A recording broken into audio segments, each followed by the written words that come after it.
Graça e paz. Uma boa oportunidade para todos nós, né? Exercitarmos nossa fé e quebrarmos alguns paradigmas do que é partir o pão, do que é lembrar da obra de Cristo. Nessa manhã nós queremos, com o máximo de simplicidade possível, estarmos lembrando da obra do Senhor. E nessa hora que temos juntos aqui, podemos desfrutar, né, da vida de Cristo uns nos outros, orarmos uns pelos outros, discernirmos o corpo e também sermos encorajados pela palavra de Deus. Então, uma oração. Senhor, muito gratos porque estamos aqui nessa manhã. Muito gratos, Senhor, porque o Senhor permitiu que estejamos juntos, Senhor, lembrando, fazendo memória dessa obra tremenda, eterna, que o Teu Filho fez em nosso favor. E nós rogamos a Ti para que esse tempo seja um tempo especial para cada um de nós. Um tempo, Senhor, realmente espiritual, um tempo de consolo, encorajamento, edificação, por meio do Evangelho, Senhor. Nós oramos a Ti, consagrando esse tempo ao Senhor, pedindo que o Teu Espírito Santo nos proteja, Senhor, de todo o mal, nos proteja de tudo aquilo que é inconveniente, tudo aquilo que é inadequado, tudo aquilo que não vem do Senhor. Nos reunimos como Teu povo, Senhor, nos reunimos como rebanho do Teu aprisco, e nós estamos aqui invocando a Tua autoridade entre nós, para que o Senhor esteja, Senhor, centrado, dirigindo e presidindo esse momento entre nós, Senhor. Esse é o nosso desejo. Rogamos Tua graça para que ela venha nos envolver e nos abençoar, e todos nós possamos voltar para casa, Senhor, satisfeitos, voltemos para nossa casa agradecidos, mais uma vez, Senhor, por estarmos juntos. É o que pedimos a Ti em nome do Senhor Jesus. Eu queria encorajar os irmãos a considerarem duas coisas com respeito a esse momento que nós temos agora e com respeito ao tempo em que estamos vivendo. Então, com respeito a esse momento agora e com respeito ao tempo em que estamos vivendo. Então, se os irmãos puderem abrir comigo em Êxodo,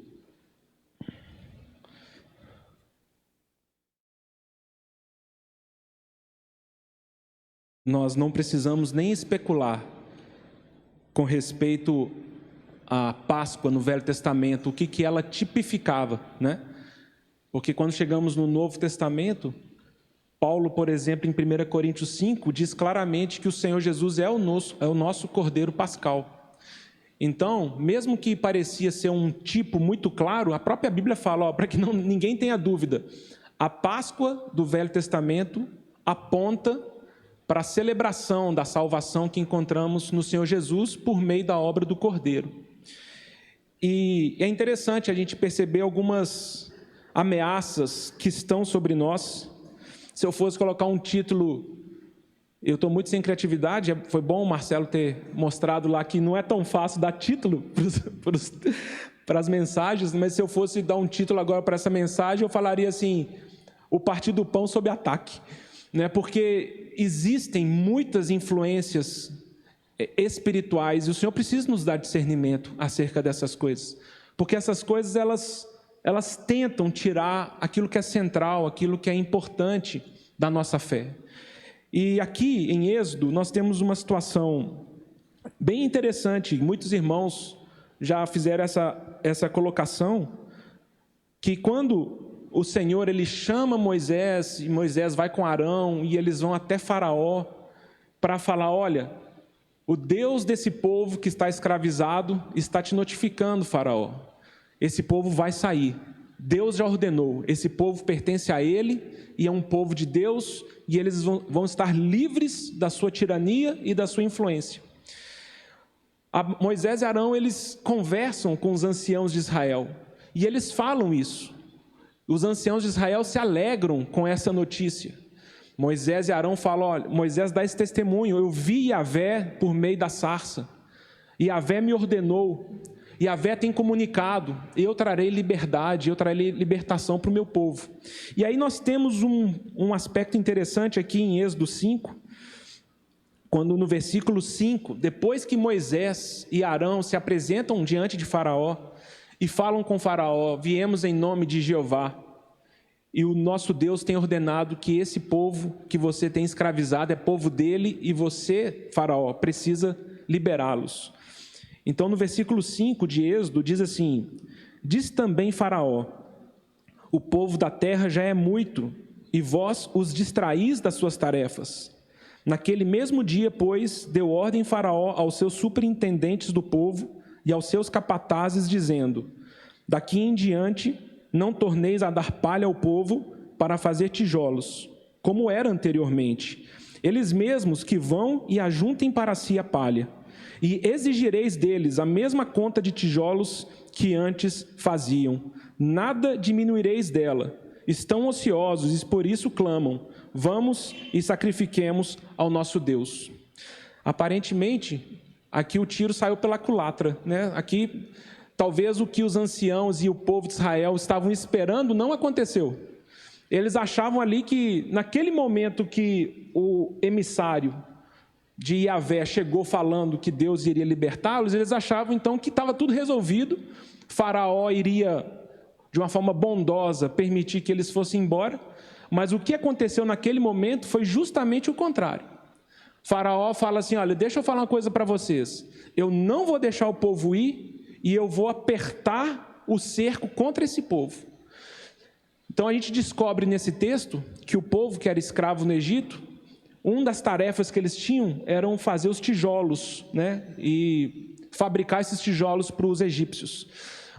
Faraó fala o seguinte: olha, a partir de hoje, a mesma quantidade de tijolos que vocês faziam, vocês vão continuar fazendo, e antes eram os meus capatazes que ajuntavam a palha para vocês. A partir de agora, vocês vão sair, vocês vão ajuntar a palha, e eu quero que vocês continuem entregando o mesmo número de tijolos que vocês entregavam antes. Então percebam que muitos irmãos dizem que isso é uma estratégia satânica, à medida que Satanás percebe que o tempo se abrevia e que o nosso Senhor em breve trará sua libertação ao seu povo nessa terra. Uma das coisas que Satanás faz é nos oprimir, é tirar nosso tempo para o Senhor, é fazer com que a nossa vida ela se torne uma vida muito atarefada de muitas coisas. Qualquer pessoa que estuda e vê o que o mercado de trabalho está dizendo, né, é que hoje em dia um empresário ou alguém que trabalha no mercado, um profissional liberal, ele tem que trabalhar muito mais do que a geração anterior nossa para conseguir talvez os recursos menores do que gerações anteriores.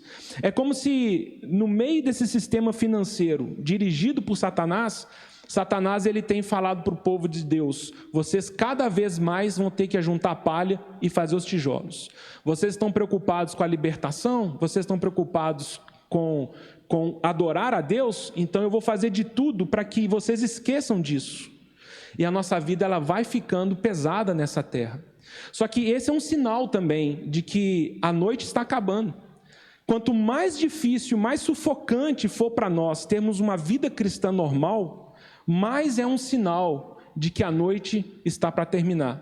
O inimigo ele vai cada vez mais apertar o cerco e fazer com que a nossa vida, entre aspas, normal nessa terra, seja cada vez mais desafiadora.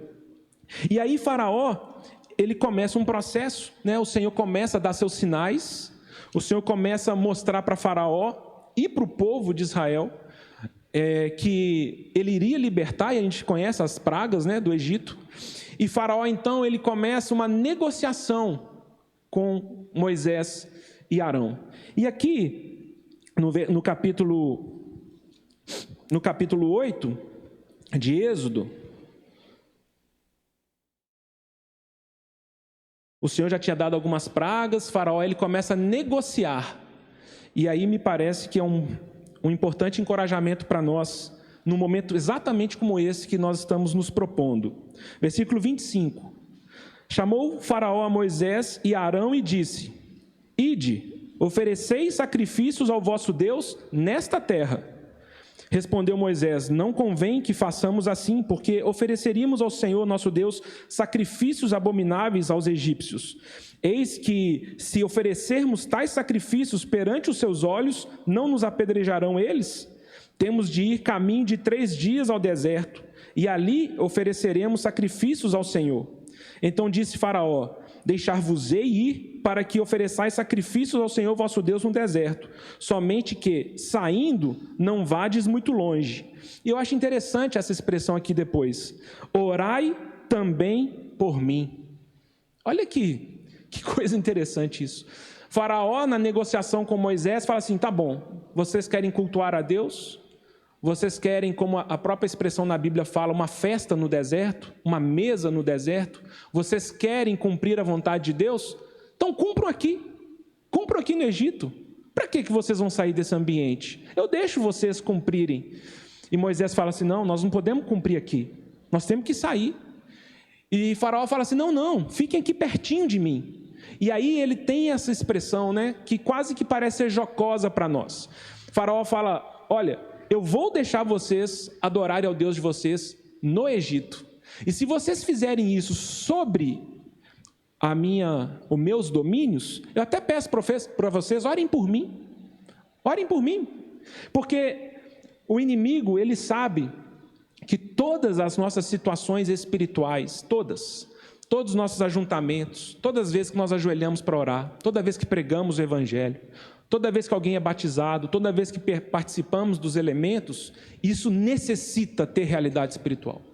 Se isso não tem realidade espiritual, para o reino de Deus é inútil. Ele tem uma aparência, né, de piedade, ele tem uma aparência de ser alguma coisa para o Senhor, mas Satanás sabe que se o nosso coração não sai do Egito, podemos orar, podemos encontrar, podemos fazer o que for. Quer partir o pão? Parte o pão. Mas se o nosso coração não estiver adequado para esse momento se perde para nós individualmente. E a segunda coisa, então Moisés fala assim, vou perguntar para Deus. E Deus fala assim, não, eu não vou aceitar essa proposta. E o Senhor continua mandando as pragas, né, para Faraó. E aí Faraó, ele continua aqui no capítulo 10, ele chama de novo Moisés, e ele fala, versículo 9, Êxodo 10, 9. Respondeu-lhe Moisés, havemos de ir com os nossos jovens e com os nossos velhos, com os filhos e com as filhas, com os nossos rebanhos e com os nossos gados, havemos de ir. Porque temos de celebrar festa ao Senhor. Replicou-lhes Faraó, seja o Senhor convosco, caso eu vos deixe ir, e as crianças. Vede, pois, tendes conosco más intenções. Não há de ser assim. Ide somente vós os homens, e servi ao Senhor, pois é isto que pedistes. E os expulsaram da presença dele. Faraó, ele fala assim, tá bom, vocês querem ir? Vocês querem sair do Egito? Vai só os homens, as crianças ficam. E me parece que é uma outra armadilha que podemos ter quando nós nos propomos a partir o pão. É estarmos aqui não de uma forma íntegra, é estarmos aqui com uma parte do nosso coração, mas outros aspectos e outros sentimentos nossos ficaram para trás. Faraó fala assim, se você sair, mas, por exemplo, nesse caso, deixar as crianças, então está tudo bem para mim. E por que está tudo bem para Faraó? Porque ele sabe que aqueles homens que sairiam, eles teriam que voltar, eles não poderiam deixar as crianças para trás. E esse é um processo satânico de não permitir que o nosso coração se entregue totalmente ao Senhor. Se os irmãos continuarem aqui no versículo 24, do mesmo capítulo, volta a ter o Senhor, dá mais praga, e dá a praga das trevas. Aí chega no versículo 24, fala, então Faraó chamou a Moisés e lhe disse, ide servir ao Senhor, fiquem somente os vossos rebanhos e os vossos gados, as vossas crianças irão também convosco. E no versículo 25, Moisés fala, Faraó, você não está entendendo, tudo vai, o nosso rebanho vai, o nosso gado vai, nossa família vai, o nosso coração vai. Qualquer coisa que eu deixo para trás não vai me autorizar, não vai me legitimar esse momento.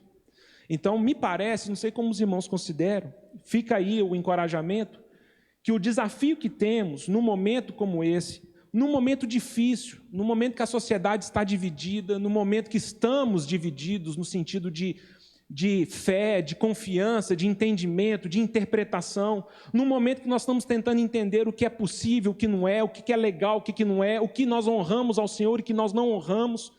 Nesse momento em que estamos juntos aqui com o pão e o vinho ali, para partirmos o pão. Que o Senhor nos leve, todos nós aqui, ao privilégio de irmos até a mesa, abandonando todas as coisas que estão nos prendendo às coisas dessa terra. E isso é um desafio grande para nós. Porque talvez Faraó fale assim, não, você quer ir domingo na reunião? Vai.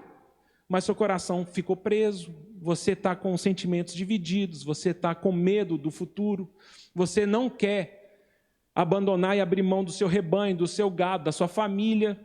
E Satanás fala, não, vai e ore por mim ainda. Porque esse momento, irmãos, é um momento de libertação para nós. Precisa ser. Ele precisa ser um momento que o Senhor se revela a cada um de nós e nos liberta. Talvez os desafios que temos seja esse. Falar, não, nós estamos numa disposição diferente, aí isso nos incomoda. Ah, não, nós não temos cânticos, aí isso nos incomoda. Não, e isso e aquilo, e aí a gente não percebe que podemos estar aqui fisicamente, mas o nosso coração não está de todo entendimento. E aí esse momento é um momento que a gente individualmente pode perder. E eu queria também encorajar os irmãos, então, esse é o pensamento que eu queria colocar para os irmãos sobre esse momento. Faraó, Satanás, tem total interesse de que nós não estejamos aqui com todo o entendimento, contemplando o Senhor e a sua cruz, desfrutando da salvação dele, discernindo o corpo, entendendo esse privilégio que temos de estar com outros irmãos, dando testemunho que somos um no Senhor. E aí, se os irmãos depois lerem, eu acabei falando muito, mas depois os irmãos leem a história lá de Josué capítulo 5, porque passam-se 40 anos, e esse é o encorajamento que eu queria deixar para os irmãos considerarem o momento que nós estamos vivendo, porque chegou aquela hora em que o Senhor, ele faz com que seu povo cruze o Rio Jordão, e finalmente eles vão tomar posse da terra prometida. Chegou a hora, passou-se os 40 anos de deserto, é o momento que o povo de Deus vai adentrar nas promessas do Senhor. Moisés já ficou para trás, Josué tornou-se o líder dessa geração. Só que quando chegamos no capítulo 5 de Josué, nós temos uma informação interessante ali. O Senhor, ele chama Josué e fala assim, Josué, você precisa circuncidar os homens. E aí nós descobrimos pelas Escrituras que toda aquela geração que nasceu no deserto não havia sido circuncidada. Todos que nasceram antes, do deserto, por causa da lei que o Senhor tinha estabelecido a Abraão, tinham sido circuncidados. A primeira geração foi circuncidada. Mas essa segunda geração, que estava para entrar naquela terra, ela não tinha sido circuncidada. E Deus fala para Josué, você precisa circuncidar o meu povo, circuncidar os homens. E aí, quando eles fazem isso, nós temos daqueles textos, eu não sei como que você enxerga, eu já falei isso para os irmãos, tem alguns textos nas Escrituras que eu acho que são muito especiais, pelo menos para mim, e da forma, talvez, cinematográfica que eu enxergo, porque me parece que o Espírito Santo, da forma como ele escreve as coisas, é melhor que muito filme que a gente vê, porque Josué circuncida o povo, e o Senhor começa a preparar o povo para atacar a primeira cidade da terra de Canaã, que era Jericó. Jericó era uma cidade murada, uma cidade fortalecida, uma cidade que os israelitas nunca tinham feito isso. Qual seria a experiência? Qual seria a estratégia? Josué, como comandante, eles nunca tinham invadido ou atacado uma cidade murada, uma cidade fortificada. Eles podiam ter começado com uma cidadezinha menor, começado com uma cidade que não tinha muro, mas não. Deus, ele fala, vocês vão atacar Jericó. E aí tem essa expressão e esse texto no final de Josué 5, em que Josué está ali, talvez sozinho, considerando, como que nós vamos vencer? Como é que nós vamos prevalecer? E aí ele vê um guerreiro chegando, um valente chegando com a espada desembainhada. A Bíblia fala que é uma espada nua, a espada está na mão. Josué começa a tremer e ele pergunta para esse valente que se aproxima, você é de Israel ou você é inimigo? Só para eu entender aqui. E ele fala, eu sou capitão dos exércitos de Deus e eu acabei de chegar. Louvado seja Deus, porque a nossa guerra, o Senhor vai à frente, irmãos. Nós precisamos ter os nossos olhos abertos. Não importa as coisas que estão acontecendo nessa terra, irmãos, o Senhor Jesus está à nossa frente. Ele está com a espada desembainhada e Ele fala para o seu povo: eu vou à frente, eu sou a vanguarda de vocês. E aí, quando Josué ele entende que ali não era um homem, ali era uma teofania, Deus está ali aparecendo para ele, provavelmente na figura da segunda pessoa da divindade, o Senhor Jesus. E ele tira suas sandálias dos pés, ele adora. E aí tudo faz sentido, porque Deus está na frente e ele fala: eu vou entregar Jericó na mão de vocês. E o que Israel faz para conquistar Jericó, irmãos? Nada. Tocar trombeta. Eles não precisaram levantar a espada, o Senhor entregou a cidade, os muros caíram. E aí, irmãos, não tem como, né? Não fazemos essa conexão, porque nós temos ali em Josué 7 sacerdotes tocando 7 trombetas e a cidade do inimigo caindo. Então é difícil nós não fazermos conexão com aquilo que ainda há de acontecer nessa terra quando lemos Apocalipse. 7 anjos tocando 7 trombetas e a cidade espiritual satânica, figurada por Babilônia, vai cair. Quando o Senhor começar a tocar as trombetas, essas trombetas não deveriam e não devem perturbar o povo dele, porque o sinal de Deus é para o mundo, não para nós. Nós não estamos ali no mundo preocupados com esses sinais, nós estamos no lado de fora, falando para o mundo: nós estamos avisando vocês, o nosso rei voltará, ele julgará essas nações, nós somos embaixadores de Cristo, estamos comunicando para que vocês se arrependam. E quando as trombetas começarem a tocar, nós deveríamos nos alegrar. Nós falamos: aí ó, chegou, as trombetas estão tocando, e a Babilônia vai cair, Satanás vai cair, o reino desses homens vai cair, a corrupção vai cair, todas essas coisas que compõem o mundo vão ser derrotadas pela manifestação do nosso Senhor.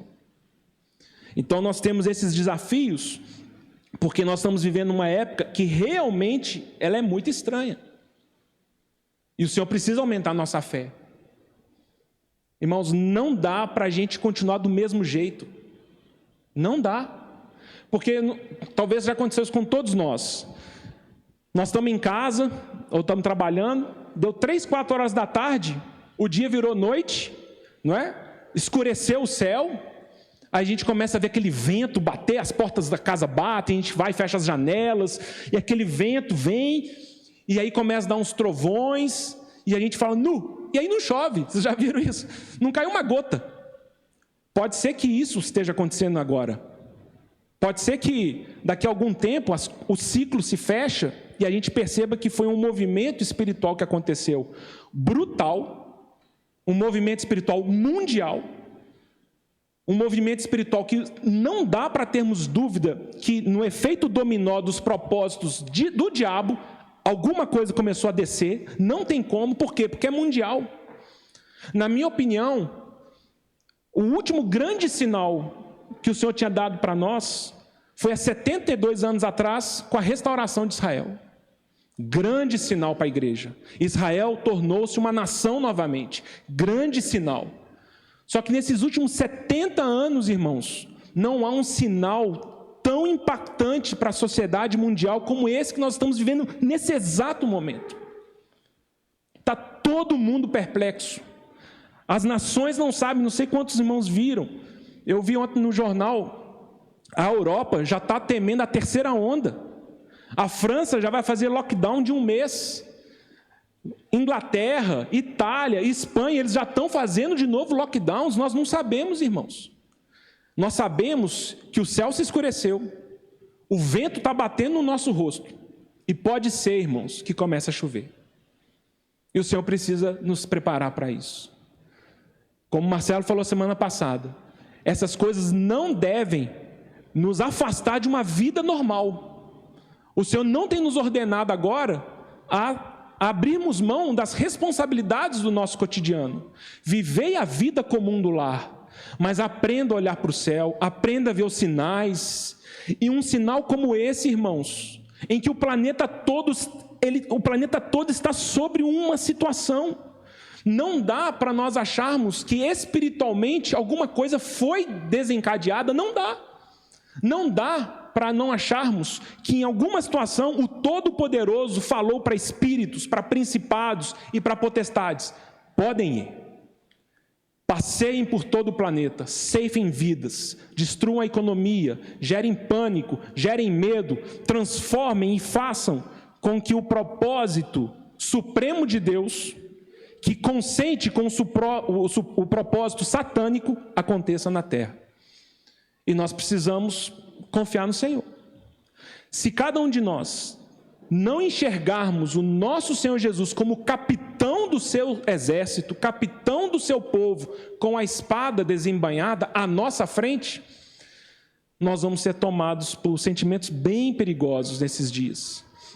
Os irmãos lembram Apocalipse 13, o testemunho de Apocalipse é que a besta fará sinais, fará prodígios. O Senhor Jesus diz isso em Mateus 24, 24, não é? Falou: olha, haverão sinais, haverão prodígios, que se possível enganarão os eleitos. Paulo, quando escreve 2 Tessalonicenses capítulo 2, e ele fala do mistério da iniquidade que já opera, e ele fala: porque o aparecimento do iníquo se dará através de sinais e prodígios da mentira, segundo a eficácia de Satanás. Irmãos, é que talvez a gente não tenha fé para isso, mas chegará um momento, que pode ser daqui a 1 ano, 5 anos, 20 anos, 300 anos, mas os sinais do Velho Testamento, né, vamos dizer assim, como o pessoal brinca, o Deus do Velho Testamento, fazendo esses sinais, voltará a essa terra, irmãos.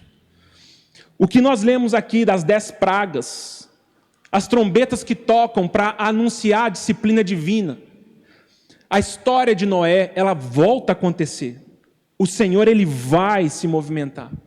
Satanás está fazendo isso. Satanás vai tentar nos enganar. Satanás também tem seus sinais e prodígios. Mas o nosso Senhor está à nossa frente. O nosso Senhor está à frente do seu povo, com a espada desembainhada. E o que me parece que deve encher nosso coração de encorajamento, é porque não sei como você pensa, talvez a gente imagine que quando chegar a grande tribulação ou tiver essas situações, é como se só o inimigo estivesse trabalhando nessa terra. Lê do engano. Nosso Senhor trabalhará com muito poder, com muita intensidade. Os irmãos lembram dessa interessante expressão que aparece em Daniel 11:32? Mas quando ele vai falar do abominável da desolação, né, no capítulo 11, que o Senhor Jesus fala no discurso dele, no sermão do Monte das Oliveiras, né? Lembrai-vos do que Daniel disse, o abominável da desolação. E quando Daniel vai dizer da grande tribulação, e ele vai dizer de toda a operação satânica, no versículo 32 ele fala assim: mas o povo de Deus e da sua aliança se tornará um povo forte e ativo. Haverá salvação nessa terra, irmãos. Enquanto o Senhor tocar sua trombeta, haverá salvação sendo derramada abundantemente nessa terra. O Senhor nos guardará, o Senhor nos protegerá, se estivermos aqui. Que pode ser que a gente tenha até ido embora. Mas o Senhor não vai abandonar o seu testemunho nessa terra. E percebam, Apocalipse, os selos, as trombetas, os cálices, não são sinais satânicos, são sinais divinos. É Deus que toca, é Deus que faz, é Deus que põe sua mão. Então nós não devemos temer, irmãos. Nós não devemos temer. O nosso capitão vai à nossa frente, com a espada desembainhada. E o encorajamento que eu quero dar para os irmãos é que enquanto partimos o pão, nós tenhamos essa consciência. Senhor, nós estamos aqui anunciando a morte do Cordeiro de Deus até que o leão de Judá volte. Nós estamos aqui participando desse momento, não apenas olhando para trás e lembrando que o Senhor Jesus já fez por nós, mas também olhamos para frente e com esperança tomamos posse das coisas que Ele fará por nós. O nosso Senhor é o nosso divino capitão. Nós não devemos temer os sinais, irmãos. São os incrédulos que vão ficar desesperados. Para nós está tudo escrito, tudo avisado. O Senhor vai abalar todas as coisas, que o inimigo não alcance o nosso coração, que o inimigo não tenha poder e autoridade para abalar nossa fé, nos perturbar, olharmos ao redor e duvidarmos que o nosso Senhor Jesus está à nossa frente, o divino capitão dos exércitos de Deus. E esse é o lindo testemunho, né, de Apocalipse. Quando João viu essa cena, eu vi um homem, eu vi um cavalo branco, e eu vi alguém montado nesse cavalo branco. E ele tinha uma capa que era da cor tinta como de vinho. Na sua cabeça havia muitas diademas. Ele tem um nome que só ele conhece, louvado seja o Senhor. Ele é muito maior do que nós conseguimos imaginar, irmãos. Tem situações, aspectos, características de Deus que nós nunca vamos conseguir sondar, porque Ele é Deus. O Senhor Jesus tem um nome que só Ele conhece, nós não vamos nem conseguir entender. Mas João, ele vê esse homem montado no cavalo branco, e ele vê e ele sabe que ele é o verbo de Deus, ele é a expressão de Deus que vai descer sobre essa terra. E quando ele olha para a coxa desse comandante, está escrito: Rei dos Reis, Senhor dos Senhores. Que o Senhor aumente a nossa fé, irmãos, porque nós não estamos partindo o pão aqui como uma liturgia, como um vício de domingo. Temos que... Não, irmãos, nós estamos partindo o pão aqui para testemunhar que aquele que morreu na cruz é o Rei dos Reis e é o Senhor dos Senhores. E quando Ele se manifestar, nós estaremos com Ele, unidos com Ele, para todo sempre, em glória. Então, esse momento, irmãos, enquanto partimos o pão, há muita oportunidade de bênção para nós. Há muita oportunidade de fortalecimento de fé, de aquecimento do nosso coração, do medo ser destronado, do pavor ser destronado, da insegurança financeira ser destronada, dos sentimentos nocivos do nosso coração, oriundos da carne, serem destronados. Babilônia vai cair, Jericó vai cair. E é por isso que Apocalipse fala: saí do meio dela, povo meu, porque vai cair. E o Senhor, nesses dias, precisa desarraigar nosso coração das coisas que vão cair. Então nós temos essa oportunidade de santificação, nós temos essa oportunidade de vida, temos a oportunidade de atentarmos para todos esses movimentos que estão acontecendo na terra, né, e que o Senhor nos conduza a tomarmos as decisões certas individualmente. Que o Senhor nos livre, irmãos, em nome do Senhor Jesus, de sermos cristãos nominais, presos a coisas menores do que a supremacia de Cristo. Que possamos ter nossos olhos abertos para vermos Jesus Cristo como grande vencedor sobre todas as coisas. E assim nós descansemos nele. Nós sabemos nosso futuro? Não. Nós sabemos o que vai acontecer conosco daqui a uma semana? Não. Mas uma coisa eu sei: Jesus Cristo é o Rei dos Reis e é o Senhor dos Senhores. Como começa Apocalipse 1:5? Aquele que nos ama e com seu sangue nos comprou e nos constituiu reino e sacerdotes dele. Esse é o nosso futuro. Amados pelo Rei dos Reis e constituídos por Ele, um povo do seu reino, sacerdotes do Altíssimo por toda a eternidade. Que o Senhor fale ao nosso coração e nos fortaleça.